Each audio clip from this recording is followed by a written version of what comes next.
Syedaralun, Wadir bin Mas Polda Aceh AKBP Dr. Andes Arsyad KH bersama Kapolres Pidi Jaya atau Pijai AKBP Dodon Priambodo SIK SH MSI serta pihak Komisioner Komisi Independen Pemilihan atau KIP melakukan pemantauan penyaluran logistik pemilu serentak 2024 yang dipusatkan di Gedung Tengku Cik Pantai Kelima atau Gedung Tahir Foundation hingga Senin 12 Februari 2024 petang.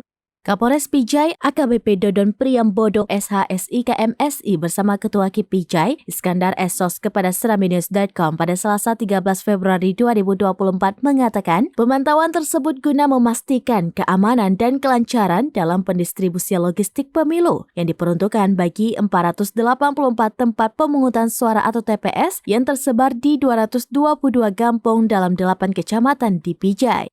Dijelaskan Kapolres Pijai AKBP Dodon Priambodo SHSIK bahwa hingga 1 hari menjelang pemilu, kondisi keamanan terkendali dengan baik.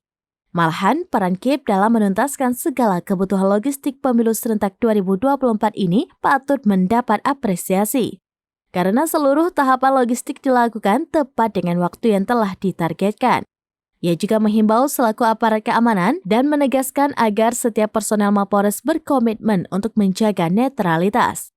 Ketua KIP Pijai Iskandar Esos kepada serambinews.com pada Selasa 13 Februari 2024 mengatakan pengamanan dan monitoring gudang logistik pemilu menjadi perihal yang sangat penting sehingga pendistribusian ini semestinya mengedepankan pengamanan secara ketat oleh personel Polri dan TNI.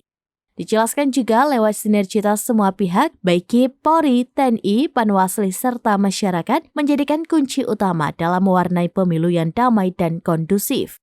Kerjasama yang baik ini menjadi kunci utama suksesnya pesta demokrasi rakyat.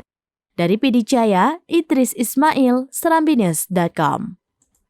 Tentunya untuk TNI Polri tetap memegang independensi dan juga netralitas terhadap pesta demokrasi yang akan diselenggarakan dan juga Download Tribun X sekarang, menghadirkan lokal menjadi Indonesia.